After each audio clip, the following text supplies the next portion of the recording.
muita gente no bagaço. No bagaço total. Já eu entendo. Então, vamos analisar com um pouco mais de profundidade.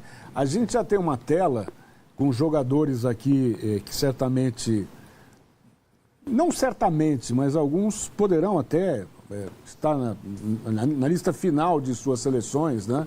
O Rodrigo já se sabe que não vai estar. O Ekitike se machucou tendão de Aquiles, recuperação de 9 a 12 meses. Gnabry, da seleção da Alemanha, adutor da coxa, recuperação de 3 a 4 meses. O Minamino, do Japão, ligamento no joelho, recuperação de 6 a 9 meses. E ontem veio a notícia do Yamal, bíceps femoral na coxa, recuperação de 5 a 6 semanas. E ele, a exemplo do Estevão, vai buscar um tratamento conservador, como se diz na medicina, sem cirurgia. O Yamal, é importante a gente colocar, ele está como um possível desfalque na Copa do Mundo. Tem uma interrogação ali no cantinho. Tem uma interrogação, ele não está confirmado que o Yamal está fora da Copa do Mundo. A gente ainda aguarda isso. Ontem até você dizia, né, Berna, com relação ao Brasil, não há lembrança de uma fase tão ruim em termos de lesionados às vésperas da Copa. E eu acho que para o próprio Mundial, com tantos craques aí, só falta daqui a pouco o Mbappé não jogar a Copa. E aí o negócio vai ficando cada vez pior, né?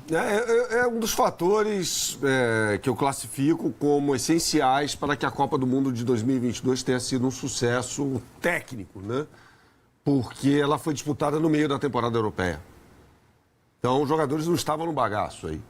E, tradicionalmente, você tem um monte de jogador chegando no bagaço na Copa do Mundo. Aqui no Brasil, o Cristiano Ronaldo só veio porque era a Copa do Mundo. Estava com o joelho estourado, não tinha a menor condição.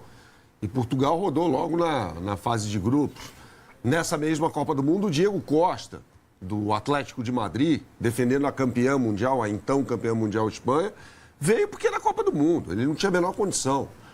Então, como é no final da temporada europeia, vai muita gente no bagaço.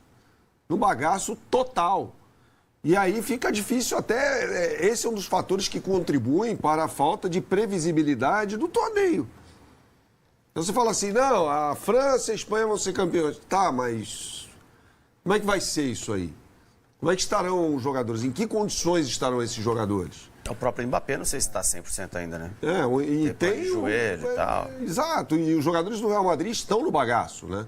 Tem Militão, a gente viu o exemplo do Rodrigo, tem o Arda Güler, que não está nessa lista aí, mas é jogador da seleção da Turquia, que provavelmente não vai para a Copa do Mundo também. Isso aí acho que contribui para aquela história de que geralmente o atleta que é o melhor do mundo do ano que antecede a Copa do Mundo, na Copa ele vai mal. É essa questão que o Berna levanta, acho que contribui. Vamos pegar o Ronaldinho Gaúcho em 2006, que ele foi o melhor do mundo em 2005, ele chega para a Copa do Mundo de 2006 como o melhor jogador do planeta, certo? Ele fez final de Champions League naquela temporada contra o Arsenal, pelo Barcelona. Ele jogou até o último jogo possível. Tem toda a questão de Vegas, da preparação do Brasil para a Copa do Mundo, mas ele carregou um histórico gigantesco. Ele fez várias partidas naquela temporada de 2005 e 2006. Claramente, na hora que chegou para a Copa do Mundo, ele já não estava mais 100%. E você pode pegar vários jogadores eleitos como o melhor jogador do planeta no ano que antecede a Copa do Mundo e quando vão disputar o Mundial, fazem uma Copa abaixo. Mas por que esse cara não conseguiu jogar bem na Copa do Mundo? Porque geralmente ele atua por um clube europeu que teve destaque na temporada anterior, ou seja, disputou quase todos os jogos possíveis, carregou um histórico gigantesco de partidas nas costas e no momento que ele entra em campo na Copa, ele já não tem mais condições de jogar. Ou ele estoura na Copa do Mundo. Di Maria, por exemplo, em 14, mais um jogador na Copa do Mundo no Brasil. O melhor jogador da final da Champions de 2014, né? Aquela virada do Real Madrid sobre o Atlético. Estourou no meio da Copa do Mundo. A Argentina chega à final da Copa sem o Di Maria, que para mim foi um dos melhores jogadores daquele Mundial. E acho que uma hora a FIFA vai ter que sentar com os jogadores, né? FIFA, UEFA, Conmebol, todo mundo. Porque o calendário está ficando mais cheio, né? Em todos os lugares, para as grandes equipes principalmente, onde estão os melhores jogadores, que são os que vão para a Copa do Mundo. Eles estão ficando bem pesados os calendários. O Abel fala aqui, o Leonardo Jardim falou outro dia, o Luxemburgo já falava nos anos 2000, no começo. Aqui o calendário é muito extenso e tal, mas, cara, na Inglaterra os caras também estão se machucando toda hora. É um jogo muito rápido, muito forte. Tem a Copa do não sei o quê, a Copa da Rainha, do Rei, do Príncipe, da Liga Inglesa. E tem que jogar Champions, e tem que jogar não sei o quê. E os caras estão estragando, tá todo mundo estourando. Todos os times ali da Premier League estão tendo problema. Você não recupera depois, porque vai acabar a Copa do Mundo. Pouco tempo depois já tem que começar a temporada europeia. Então você não consegue dar férias para os jogadores. E a FIFA está colocando ainda um Mundial de Clubes. Então, quer dizer... Eu acho que passa também por isso. Vai... Sim. E essa Copa tem um jogo a mais, quer dizer, e também nada garante que durante a Copa o cara não vai se lesionar. Ou seja, as listas vão ficando cada vez mais estreitas para os treinadores aí, que vão ter que fazer mágica para montar as seleções dependendo da situação. Ontem até a gente lembrava em relação ao Brasil, e a gente vai até colocar a tela dos jogadores lesionados nesse momento, alguns em recuperação, outros, como no caso do Rodrigo, né, já cortado, é o primeiro que aparece lá. Rafinha, que tem retorno previsto para a primeira semana de maio, posterior da coxa. O Alisson, lesão na coxa, retorno final de maio também. O Wesley, posterior da coxa, retorno final de abril. Wanderson, muscular da coxa, na coxa esquerda, retorno indefinido. Militão, falamos dele agora há pouco. Bíceps femoral da coxa, retorno no início de junho. Paquetá, edema na coxa, retorno no final de abril. E o Estevão, lesão de grau 4 na coxa, retorno indefinido. Ontem eu lembrava do Reinaldo, na Copa de 78, na Argentina, que a CBF levou um trambolho para Buenos Aires para a recuperação do jogador. Mas se for, você vai buscar história, em 58 Pelé, com 17 anos, se machuca, o Paulo Machado de Carvalho banca. Em 62, eu esqueci de dizer aqui, Berna, o Pepe e o Coutinho se lesionam no amistoso que o Brasil faz antes de viajar contra País de Gales, aqui no Pacaembu. Um se machuca num jogo, o outro no outro, os dois são levados para a Copa. A CBD leva um equipamento também que tinha mais moderno, que hoje em qualquer academia isso, você daria risada de ver o equipamento que foi lá para o Chile, 62, né? E os dois não conseguem se recuperar durante o Mundial. Situação parecida com essa só em 86. Em 86 estava todo mundo quebrado. Houve vários cortes, inclusive, né? O Zico foi para a Copa do Mundo, não tinha a menor condição. O Zico fala, que pediu ao Tele, fala, não me leve, por favor, não me leve. O Tele insistiu, levou o Zico, não tinha a menor condição de jogar a Copa do Mundo. O Cerezo, Oscar, Falcão, Dirceu, os caras não tinham a menor condição de jogar. Mas toda a Copa do Mundo você tem problema. Em 70 o Rogério Bailarino, em 74 o Clodoaldo, em 78 o já citado Reinaldo, 82 o Careca, né? 90 o Romário, 94 os dois Ricardos, zagueiros titulares da seleção e por aí vai. Sempre tem. Agora, com essa quantidade, só em 86. Só em 86. A quantidade de jogadores que podem ficar fora dessa Copa do Mundo pela seleção brasileira. É assustador. E aí, Léo, se o Brasil não tiver esses jogadores, Militão, qual é o outro, Estevão? Isso. Como é que fica o time do Ancelotti? Bom, Kaká, para mim, me parece claro que o Ancelotti tem 3 opções se o Estevão não for para a Copa do Mundo. Vamos a elas, então, no nosso campinho. Possibilidade número 1, feijão com arroz. Sai o Estevão, entra Luiz Henrique por essa ponta direita aqui. Esse é o time do Brasil, para mim, o titular. Com o Alisson no gol, Douglas Santos na lateral esquerda, Magalhães e Marquinhos no miolo de defesa e o Militão como lateral direito titular. Já chego no Militão, caso ele não atue. Casemiro e Bruno Guimarães, com o Matheus Cunha sendo esse meia de ligação, o Rafinha pelo lado esquerdo, o Luiz Henrique na vaga do Estevão pelo lado direito e o Vinícius Júnior como centroavante. Quando o Brasil tiver a bola neste time aqui, é possível que o Vinícius abra por esse lado, você tem o Rafinha como esse meia pelo lado esquerdo, o Matheus Cunha afunda, você pode ter o Luiz Henrique pisando a linha lateral do lado direito e de repente abrindo um pouco de espaço para as infiltrações do Bruno Guimarães. Com o Militão um pouco mais por dentro, o Casemiro como primeiro homem e o Douglas Santos também como lateral mais baixo. Aqui fica muito claro um 2, 3, 5 da seleção brasileira no momento de ataque. Essa é a opção número 1. Se ele não quiser colocar o Luiz Henrique logo de cara, o que é que ele pode fazer? E aí vamos à opção de número 2 de Carlo Ancelotti. tiro o Luiz Henrique e posso colocar o Martinelli, que é um jogador que vem sendo convocado com frequência para a seleção brasileira.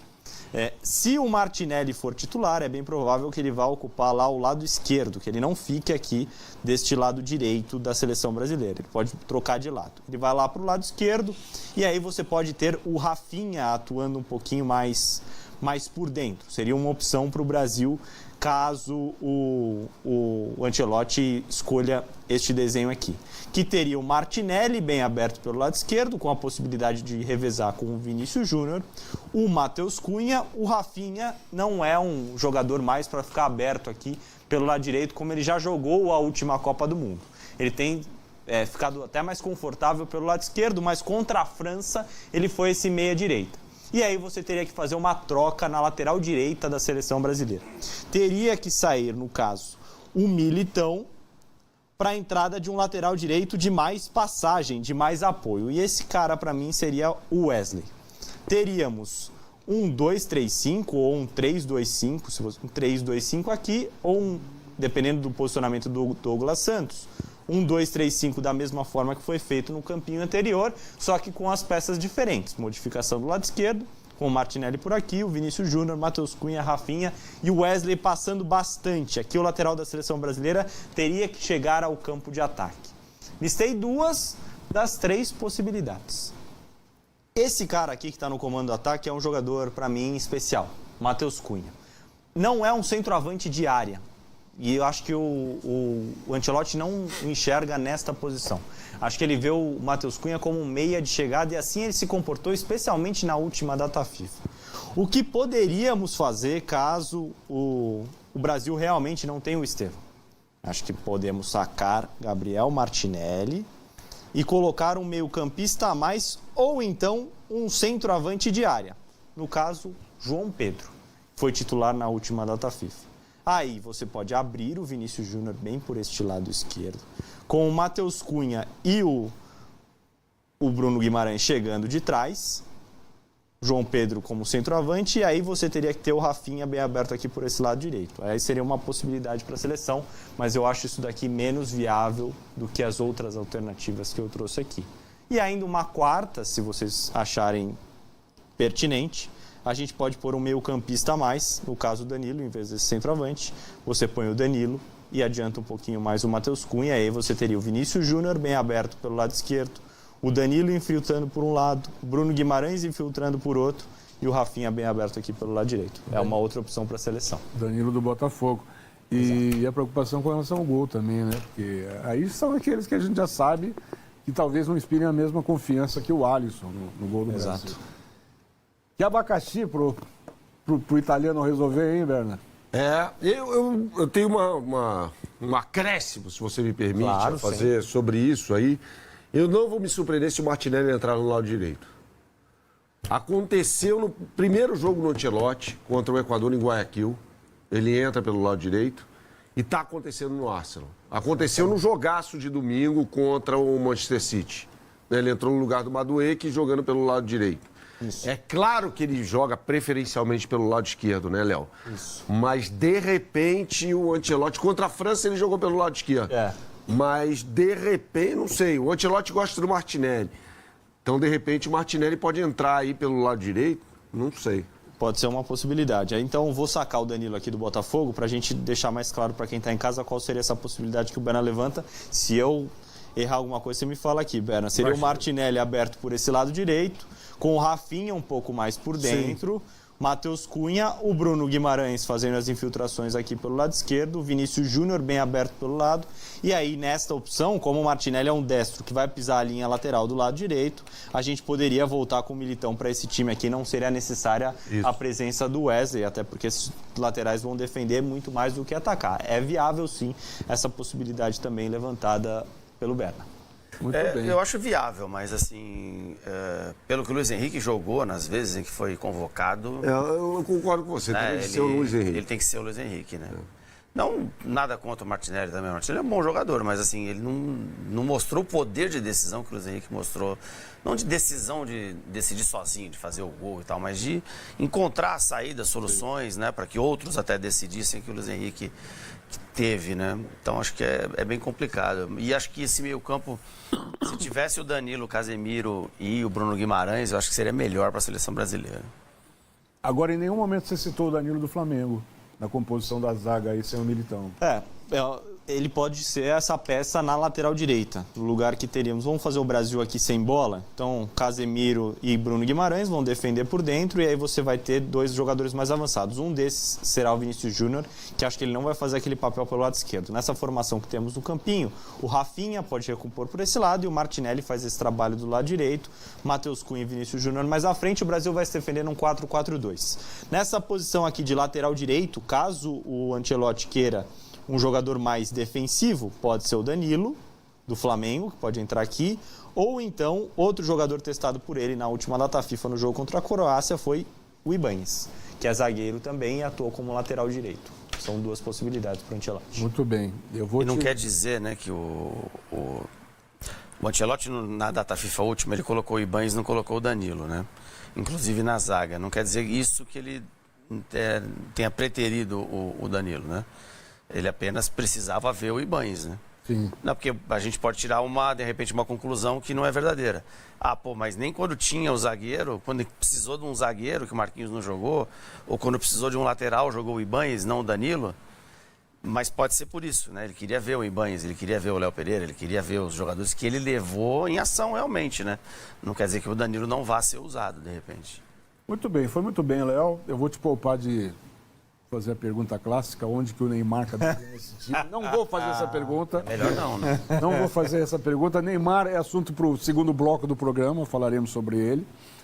Agora, o Berna, que brilhantemente lembrou dos jogadores lesionados em convocações anteriores, a gente só esqueceu de falar do corte mais estúpido de um jogador, que foi a questão do Emerson jogando de goleiro. Que foi depois, 2002. Né? Já em 2002, já dentro já estava na Coreia o Brasil. Foi na véspera do jogo. Véspera do jogo. Foi no dia do rachão. E caiu no colo do Ricardinho. O Ricardinho, que não era da mesma posição do Emerson, né? E aí caiu no colo do Gilberto Silva e fez uma Copa espetacular. Foi pro Arsenal depois. Porque tem essas sortes também. De repente o cara ideal para compor ali não joga e você descobre, você falou do Luiz Henrique, de repente ele pode brilhar no lugar do Estevão. Ninguém, né? Tem muito técnico que Deus conserta o time dele. Tem muito. O Emerson era capitão. E era bom. A braçadeira foi pro Cafu. Jogava muita bola. E levanta a taça. Jogador de confiança do... O Emerson era jogador de confiança do Filipão. Quem, Kleber, que você falou? 98? Romário. 98 foi o Romário. No lugar do Romário, o Emerson bate pênalti contra a Holanda. E acertou o pênalti. Ele entrou, ninguém entendeu nada. O Emerson entrou naquele jogo contra a Holanda, bateu o pênalti e fez. Mas eu trabalhei com algumas possibilidades aqui sem o Luiz Henrique entre os titulares. Mas se ele não se machucar, ele vai jogar a Copa do Mundo. Não sei se como titular ou como reserva, mas ele estará na Copa do Mundo. Ele vai para a Copa do Mundo. Eu acho que existem algumas teses que provam que por linhas retas ou tortas você pode corrigir o time no meio do caminho, né? O próprio Filipão, em 2002, acertou 3 zagueiros. E a função do técnico é essa, né? Aliás, né? É pegar o que não está dando certo e consertar, né? Não é manter a convicção até o fim.